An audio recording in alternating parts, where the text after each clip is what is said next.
Welcome back. Earlier in the day, I caught up with two very special Navy officers, two women officers who will now be part of the observers team on a naval warship. The airborne tacticians team, that's what they will be part of. The first women ever to be doing this in our Indian Navy. Here is that special conversation I had earlier in the day. In this special broadcast, we're breaking away from the regular news for a special conversation right now.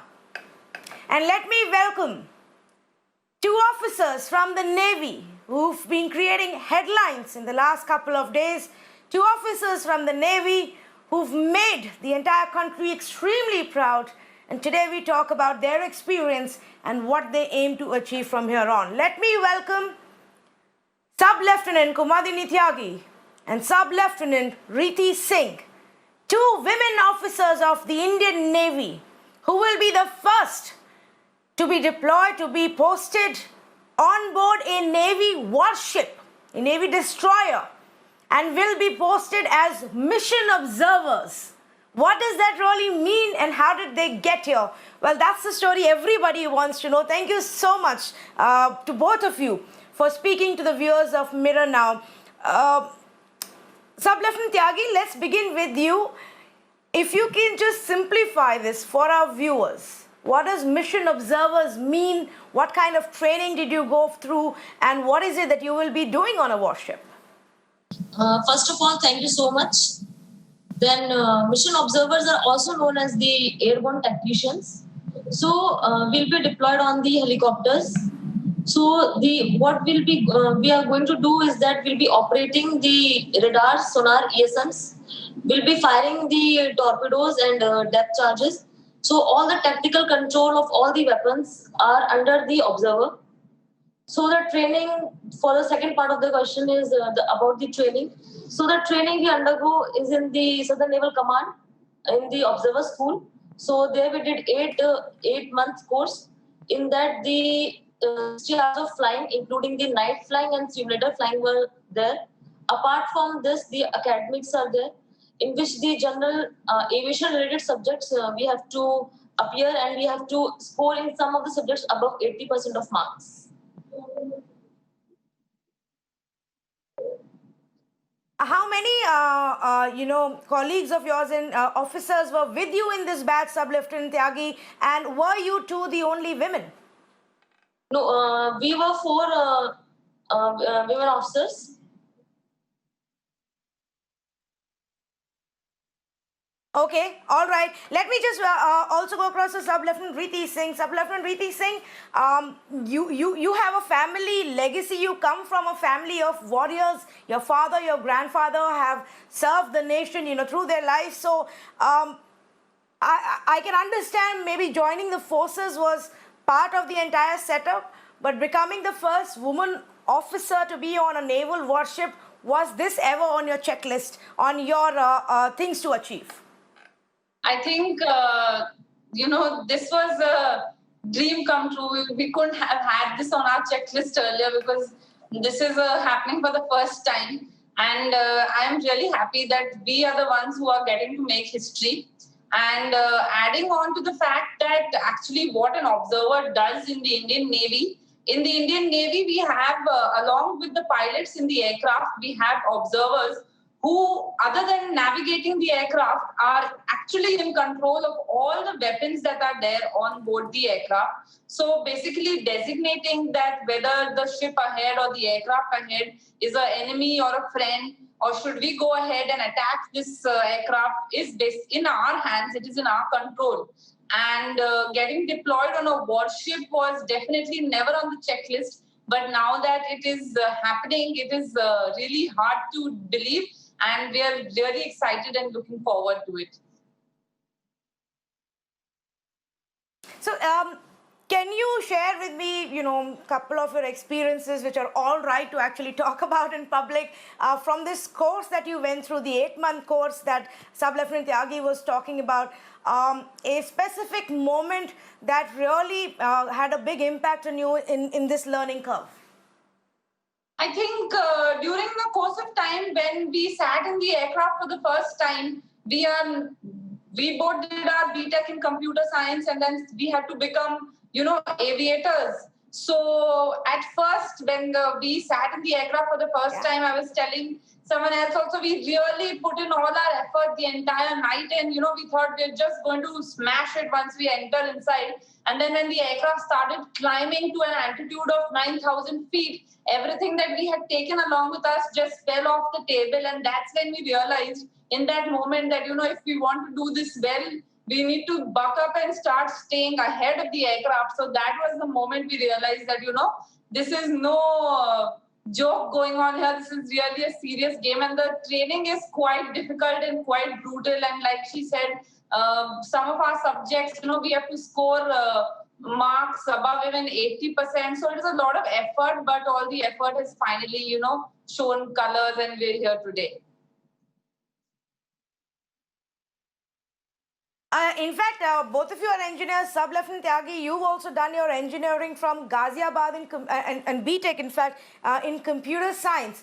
But to use that knowledge, what we, we study in labs and what we study in, in our books and in theory, to like, Sub-Lieutenant Singh said, to be in a helicopter, in a war helicopter, and then take it to the next step. Help me understand, how did that transition work for you? See, there's a lot of transition which happened because being from a college girl, because I was doing BTech and computer science, and to become an officer in the Indian Navy, yes, it requires actually an effort. But this transition took place in 2018, 24th of December, when I got recommended. That time I joined Indian Navy, and that is when my training in the Indian Naval Academy started. So we are trained in such a manner that the transition could happen. We've been trained physically, mentally in the same way. So after that, we went to the observer course. In that course also, the same kind of treatment has been given to us so that we are professionally competent.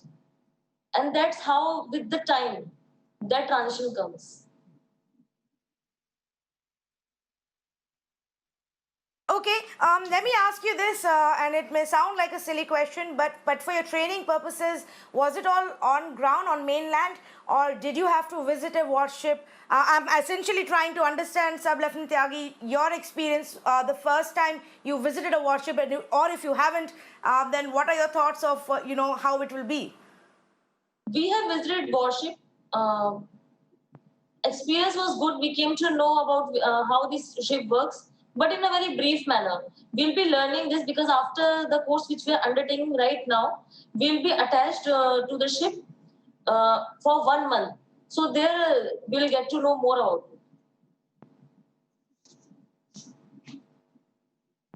Okay, one thing that often gets talked about every time we break a barrier, we, break the existing setup and push the boundaries a little further, which is what you two are doing. Sub-Lieutenant Riti saying a big conversation for forces is about the facilities and the setup. For example, even the times that any of the naval women officials would have visited a destroyer or would have been deployed, there would have been for a very short period of time because the setup isn't designed for women.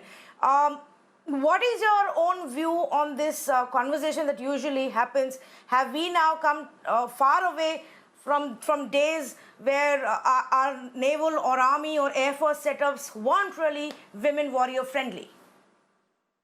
We've come really far. Even from Indian Naval Academy, when we were just under trainee officers, we went on one day visit to one of our ships. Along with us was one women officer. So when we went on board, there was a designated cabin for ma'am even then. And after this, 4 of us will be going on board an Indian naval ship for about a month's time. There also we will have a designated cabin for ourselves and washroom, and all these logistical things that were probably not there earlier will now have already been, it's already under construction, and the new ships that are being built or some even that exist at present have space for women in specific. So all of those things which were lacking our history now, because the present is quite different.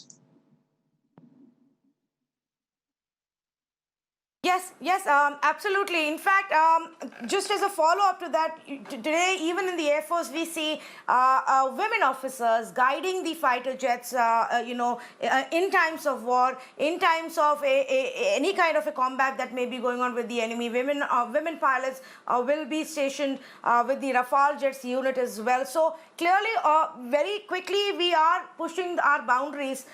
How do you see the course for women warriors, women combat officers in our forces, say in the next 5-10 years, Sub-Lieutenant Riti Singh? I think in times of war, when you're in a combat, there is no man and there is no women.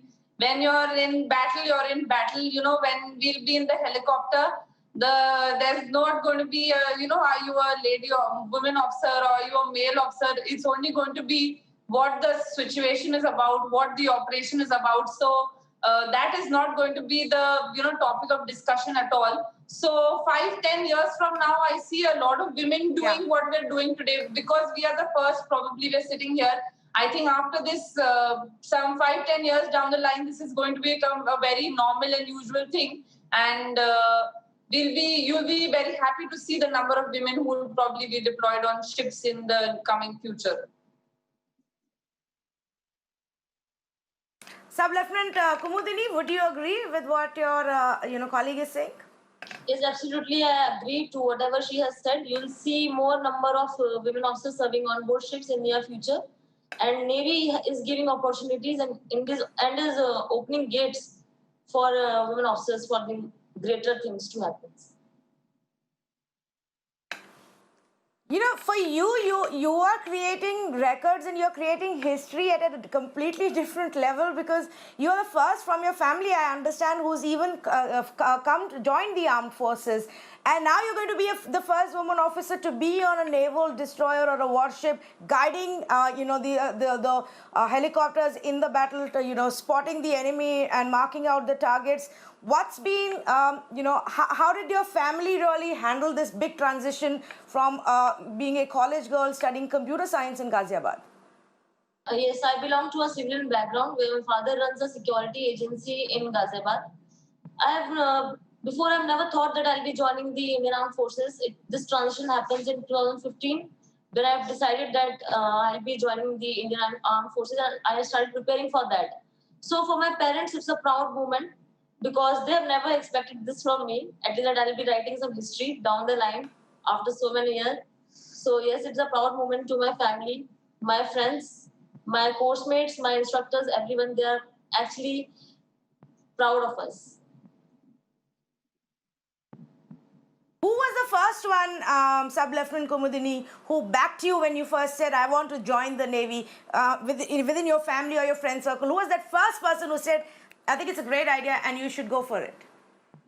See, my family has always been supportive, but in the northern region, you will find that the people are not, their horizon regarding the Indian Navy is very narrow. They find the Indian Navy and Merchant Navy at times the same thing. So when I told my father that I want to join the Indian Armed Forces, specifically Indian Navy, so that time I made them sit and made them understand what is Navy, what our observers do. Though that time I was not very clear what observers are doing, but as far as from the Navy's website I came to know, I explained them. So at that time, my father was absolutely supporting me that time that yes, you should go ahead with it.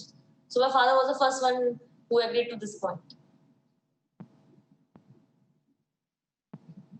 Sub-Lieutenant Riti, what about you, the first person who said, okay, perhaps joining the Navy and maybe not the Army or the Air Force is a great idea? No, I think because I have people from all arms in my house, so there's always a debate of who is better. But no one's better. We're all, essential in our own ways.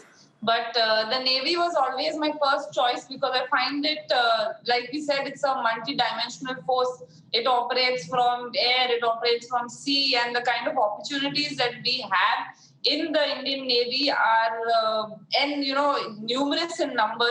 So I think we are the first person you want to tell, what you want to do are always your parents. And I also told my father. So my father was not very surprised. He was quite excited when I told him the first time that, I want to don the white uniform someday.